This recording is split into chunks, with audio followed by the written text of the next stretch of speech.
Hi guys, I hope आप लोग सब ठीक होंगे। तो ये वीडियो बेसिकली तमाम इमिग्रेशन प्रोग्राम जो हैं उसके मुताल्लिक है। मैं सारे इमिग्रेशन प्रोग्राम जो है इसमें मैं डिस्कस करूँगा। ब्रीफ डिस्कशन होगी क्योंकि काफ़ी सारे इमिग्रेशन प्रोग्राम हैं, और फिर उसके बाद डिटेल में मैं डिफरेंट वीडियोस हर प्रोग्राम की एक सेपरेट वीडियो बनाऊंगा। उसमें फिर मैं डिटेल में बताऊंगा प्रोग्राम की डिटेल।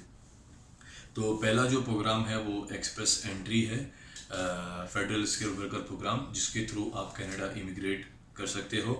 तो इनके कुछ क्राइटेरियाज है वो आपको फॉलो करने होते हैं। बेसिकली जो कैलकुलेशन होती है पॉइंट्स की वो CRS के थ्रू होती है, कॉम्प्रिहेंसिव रैंकिंग सिस्टम या कॉम्प्रिहेंसिव रैंकिंग स्कोर कह सकते हो आप इसको। तो उसके एक्सप्रेस एंट्री में उसके जो है ना वो फाइव जो है ना वो क्राइटेरियाज है। ठीक है, इसमें पहला आपका मैरिटल स्टेटस है। अगर आप सिंगल हो तो उसके डिफरेंट पॉइंट्स है, अगर आप मैरिड हो तो उसके डिफरेंट पॉइंट्स है, इस तरीके से। तो बेस्ड ऑन दैट आपको पॉइंट्स फिर अलॉट होते हैं। ठीक है, फिर आपकी एज है। एज अगर बिलो 30 है तो आपको मैक्सिमम पॉइंट मिलेंगे, अबव 30 है तो आपके पॉइंट्स रिडक्ट होना स्टार्ट हो जाते हैं विथ ईच ऑड एज। ठीक है, फिर इसके बाद आपका लेवल ऑफ एजुकेशन है। कैनेडियन इमिग्रेशन आपको प्रोफेशनल डिग्री की बेस पे पॉइंट्स अवार्ड करता है। सर्टिफिकेशन नॉर्मली आपको वो पॉइंट्स नहीं दिलाएगी। तो हाईएस्ट जो क्वालिफिकेशन है वो कैनेडियन इमिग्रेशन प्रोग्राम में वो PhD है, उस पर आपको हाईएस्ट मार्क्स मिलते हैं। और फिर उससे लोअर मास्टर्स है, फिर 2 और मोर बैचलर्स है, फिर बैचलर्स है 4 ईयर, इस तरीके से फिर डिप्लोमा वगैरह है। तो मैं आपको डिटेल में, जैसा मैंने कहा कि मैं अलग वीडियो बनाऊंगा जिसमें मैं डिटेल में आपको सारे प्रोग्राम्स के बारे में इंडिविजुअल वीडियोस में सब एक्सप्लेन करूंगा डिटेल में कि किस किस तरह कैलकुलेशन होती है। फिर इसके बाद लैंग्वेज है। अब लैंग्वेज में आपके पास ऑप्शंस होते हैं कि आप आइल्स दे दो, इंग्लिश आपकी लैंग्वेज बेसिकली टेस्टिंग के लिए जो है ना आप आइल्स दे सकते हो। आप CLPIP करके एक एग्ज़ाम है जो कि नॉर्मली होता नहीं है, मतलब या तो कनाडा में अवेलेबल होगा या आपके पास होगा भी तो रेयरली कोई टेस्ट सेंटर जो है ना वो इवेलुएट करता होगा, because most of the time her countries में आपको आइल्स ही मिलेगा। तो आइल्स में भी डिफरेंट बैंड्स हैं, मतलब इनका कैनेडियन लैंग्वेज बेंचमार्क यानी CLB है। तो वो भी मैं जब आपको सेपरेट वीडियो बनाऊंगा तो उसमें डिटेल में एक्सप्लेन करूंगा कि CLB क्या होते हैं, उनके लेवल्स क्या होते हैं, क्या स्कोर जो है ना वो किस CLB में फॉल करता है, इस तरीके से। ठीक है, इसके बाद फिर आपका number of years of experience है कि आपका number of year of experience कितना है, वो भी जो है ना फिर काउंट करता है। एक्सप्रेस एंट्री में 3 और मोर ईयर्स जो है ना उस पर आपको मैक्सिमम पॉइंट्स मिलते हैं। ठीक है, तो इस पे भी मज़ीद जो है ना मैं इंडिविजुअल उसमें जो वीडियो बनाऊंगा उसमें एक्सप्लेन करूँगा। ठीक है, अब हमारा जो नेक्स्ट प्रोग्राम है हम उस पर आ जाते हैं, provincial nomination programme. Provincial nomination programme ऐसा होता है कि डिफरेंट प्रोविंसेस हैं, वो या तो आपको डायरेक्टली आपकी एक्सप्रेस एंट्री प्रोफाइल से नॉमिनेट करते हैं, ठीक है ना, या फिर आपको इस कुछ प्रोविंस है जैसे सस्केचुअन है, उनका अपना इमिग्रेशन प्रोग्राम है। तो आप उनकी वेबसाइट पे जाके लॉगिन करते हैं और जो है ना फिर आप अपने पॉइंट्स कैलकुलेट करते हैं। अगर आप उनकी पॉइंट्स की कैटेगरी में फॉल करते हैं, उनकी जो पॉइंट सिस्टम है वो 100 पॉइंट्स पे बेस है, और उससे फिर वो कैलकुलेशन करते हैं। उसकी एलिजिबिलिटी है कि मिनिमम मार्क्स इतने होने चाहिए। वो जब मैं PNP की सेपरेट वीडियो बनाऊंगा तो उसमें आपको एक्सप्लेन करूँगा। तो बेसिकली ये दो तरीके हैं। जब आप एक्सप्रेस एंट्री अपनी प्रोफाइल बनाते हो तो आप उस पर क्लिक करते हो कि आपने सारे प्रोविंस से जो है ना आप आपका डाटा सारे प्रोविंसेस का शेयर किया जाए, ताकि अगर आपके CRS स्कोर, आपका NOC बेसिकली वो जो है ना आपका जो वर्क एक्सपीरियंस जिस फील्ड में होता है उससे रिलेटेड NOC अलॉट होते हैं। तो वो भी मैं आपको बताऊंगा कि NOC वगैरह किस तरह सेलेक्ट करते हैं, और ये सब डिटेल में मैं जब सेपरेट वीडियो बनाऊंगा तो मैं आपको बताऊंगा उसमें। ठीक है, और इसके अलावा अभी इस वक्त जो बेसिकली प्रोग्राम चल रहे हैं PNP के, जो जिस पे नॉमिनेशन लोगों को आ रही है आउटसाइड कनाडा, वो SINP है, जिसका मैंने आपको ऑलरेडी बताया, जिनका अलग एक जो है ना वो सेपरेट इमिग्रेशन वेबसाइट है और सेपरेट इमिग्रेशन सिस्टम है। और इसके अलावा OINP यानी ओंटारियो इमिग्रेशन नॉमिनी प्रोग्राम है, उनका प्रोग्राम चल रहा है। तो वो ड्रॉज ओपन करते हैं अपने उसमें, या तो वो टैग ड्रॉज ओपन करेंगे, स्पेसिफिक टैग ड्रॉज ओपन करते हैं, या फिर ह्यूमन कैपिटल स्ट्रीम के थ्रू फिर वो ओपन करते हैं डिफरेंट NOCs पे। तो किन किन NOCs पे उन्होंने जो ना लास्ट टाइम NOC मतलब किन किन NOC को उन्होंने प्रोविंशियल नॉमिनी सेंड किए थे, वो भी मैं आपको जब इसके सेपरेट वीडियो बनाऊंगा तो उसमें एक्सप्लेन करूंगा। ठीक है जी। इसके बाद फिर हम आ जाते हैं फैमिली स्पॉन्सरशिप प्रोग्राम। अब फैमिली स्पॉन्सरशिप प्रोग्राम जो है वो, उसमें आप किन किन लोगों को स्पॉन्सर कर सकते हो। तो सबसे पहले आप अपनी स्पाउस या पार्टनर को स्पॉन्सर कर सकते हो, आप अपने डिपेंडेंट चिल्ड्रन को स्पॉन्सर कर सकते हो, लेकिन उसकी कुछ सर्टेन जो है ना वो रिक्वायरमेंट है, वो भी मैं एक्सप्लेन करूंगा जब मैं फैमिली स्पॉन्सरशिप की सेपरेट वीडियो बनाऊंगा, तो उसमें डिटेल में बताऊंगा कि क्या उसकी कंडीशंस है जिसकी बेस पे आप डिपेंडेंट चाइल्ड को अपने पास बुला सकते हो। पेरेंट्स और अपने ग्रैंड पेरेंट्स, आपके बायोलॉजिकल पेरेंट्स और आपके ग्रैंड पेरेंट्स हैं, उनको आप डायरेक्टली इनवाइट कर सकते हो। और रिलेटिव्स, अब रिलेटिव्स में इनकी जो टर्म है उसमें कौन कौन लोग आते हैं, ठीक है, और उन लोगों से कुछ अटैच कुछ स्पेसिफिक रिक्वायरमेंट्स है, वो फुलफ़िल होना लाजमी है, उसके बगैर आप उनको इनवाइट नहीं कर सकते। तो वो भी मैं आपको डिटेल में, जब मैं इस पे डिटेल में वीडियो बनाऊंगा फैमिली स्पॉन्सरशिप पे, तो मैं आपको बताऊंगा। तो ये बेसिकली फैमिली स्पॉन्सरशिप में आप इन लोगों को इनवाइट कर सकते हो, और सेपरेट वीडियो में मैं डिटेल में एक्सप्लेन करूंगा पूरा प्रोग्राम क्या है, क्या रिक्वायरमेंट है and everything. Next programme discuss करते हैं Quebec skilled selected skill workers. Quebec selected skill worker programme जो है ना वो बेसिकली क्यूबिक गवर्नमेंट का अपना प्रोग्राम है।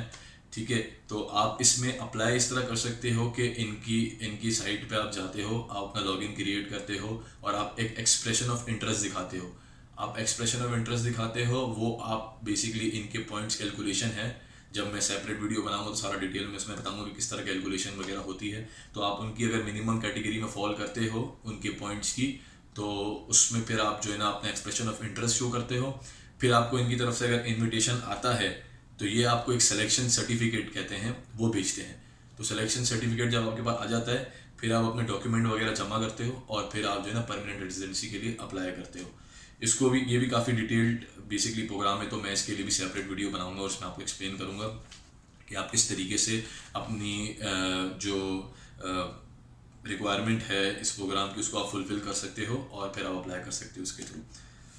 फिफ्थ प्रोग्राम जो है वो एटलांटिक इमिग्रेशन पायलट प्रोग्राम है। इसमें 3 प्रोग्राम्स हैं बेसिकली। तो पहला जो प्रोग्राम है वो एटलांटिक इंटरनेशनल ग्रेजुएट प्रोग्राम है।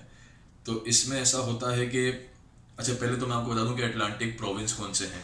4 प्रोविंस है बेसिकली अटलांटिक। पहला प्रोविंस है न्यू ब्रुंसविक, दूसरा है न्यू फाउंडलैंड एंड लेब्राडोर, तीसरा है नोवा स्कोशिया और चौथा प्रिंस एडवर्ड आइलैंड। तो ये 4 बेसिकली अटलांटिक प्रोविंस है जिनमें ये प्रोग्राम चल रहा है। तो इंटरनेशनल ग्रेजुएट प्रोग्राम ये है कि आप अगर कनाडा में स्टडी कर रहे हो इन प्रोविंसेस के अंदर, तो आपका कुछ रिक्वायरमेंट आप फुलफ़िल करोगे और जिसके थ्रू फिर आप इस प्रोग्राम में अप्लाई कर सकते हो। उन लोगों के लिए बहुत अच्छा है जो स्टूडेंट्स बेसिकली ऑलरेडी कनाडा में हैं इन प्रोविंसेस के अंदर, क्योंकि इसकी रिक्वायरमेंट बहुत ज़्यादा लो है। आपको आइल्स में भी CLB-4 स्कोर करना है, बहुत बेसिक स्कोर है CLB-4। तो ये CLBs वगैरह कैनेडियन लैंग्वेज बेंचमार्क जो है वो मैं सेपरेट वीडियो में आपको बताऊंगा, तो आपको आइडिया हो जाएगा किस तरह कैलकुलेशन होती है इसकी। ठीक है, और जो आप 2 साल का आपका मिनिमम जो है ना वो स्टडी पीरियड होना चाहिए उस पर्टिकुलर प्रोविंस के अंदर, और जिसमें 16 मंथ जो है वो आपने मिनिमम स्टे किया हो उस प्रोविंस के अंदर। ठीक है, फिर इसकी जो बेसिकली प्रूफ ऑफ फंड की रिक्वायरमेंट भी है वो भी बहुत लो है, सही है ना, as compare to federal skill worker programme या प्रोविंशियल नॉमिनी प्रोग्राम।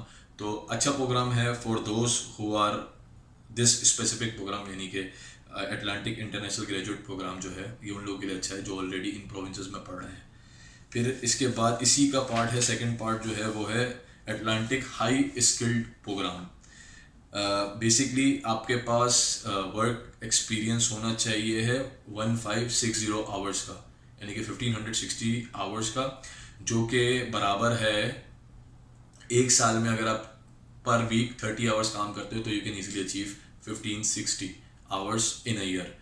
तो ये भी आपसे 3 इयर्स के पीरियड में, टोटल ये टाइम पीरियड मांग रहा है कि 3 इयर्स के टाइम पीरियड में आपने इतने आवर्स सर्व किए हैं, सही है। तो आप NOC skill type level O यानी कि लेवल 0 A और B।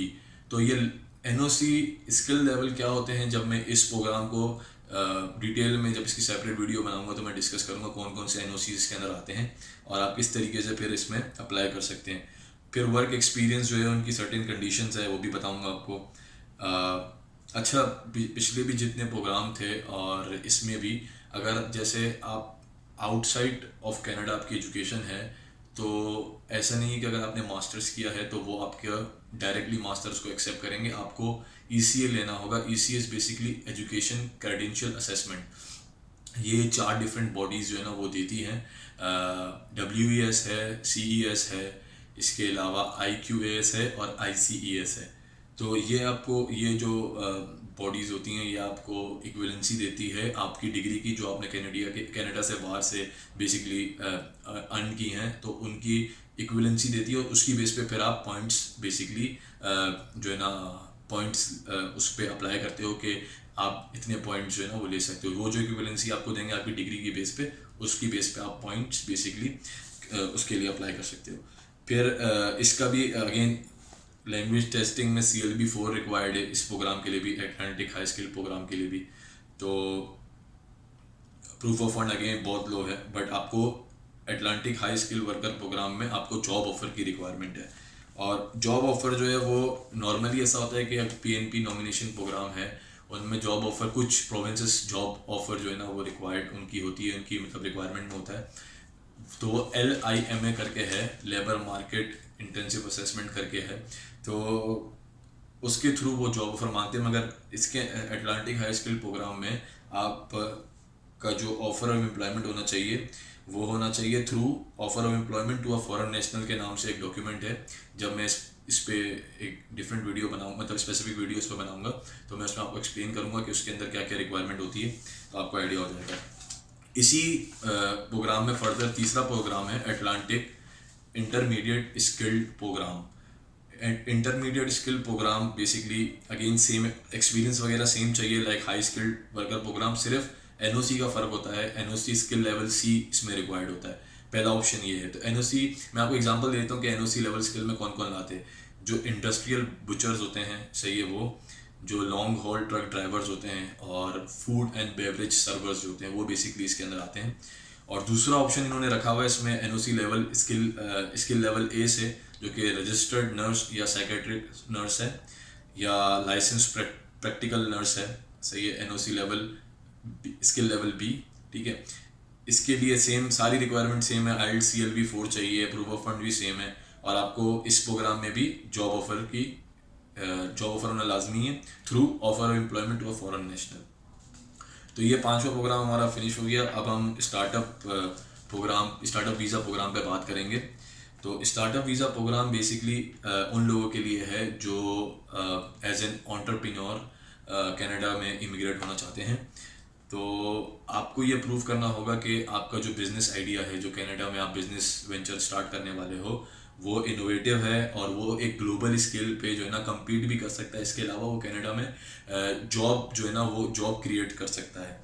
तो ये आप कैसे प्रूव करोगे? बेसिकली आपको सपोर्ट चाहिए होगा, कुछ डेजिग्नेटेड इनके ऑर्गेनाइजेशन है, वो आपका बेसिकली जो आइडिया है उस आप उनसे डिस्कस करोगे, ठीक है, थ्रू इंटरव्यूज़ या आप उनको थ्रू विया ईमेल या किसी भी तरीके से कॉरेस्पॉन्ड करोगे इन वेंचर्स के साथ, और ये आपके वेंचर में इन्वेस्ट करने के लिए तैयार होंगे।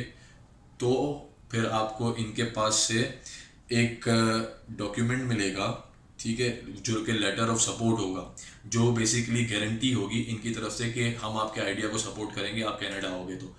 तो इसकी भी डिटेल, इसकी भी कुछ सर्टेन रिक्वायरमेंट्स है, कुछ कंडीशंस है फर्दर। तो वो मैं जब सेपरेट वीडियो बनाऊंगा स्टार्टअप वीज़ा पे, तो मैं उसमें सारी डिटेल जो है ना वो आपको एक्सप्लेन करूंगा।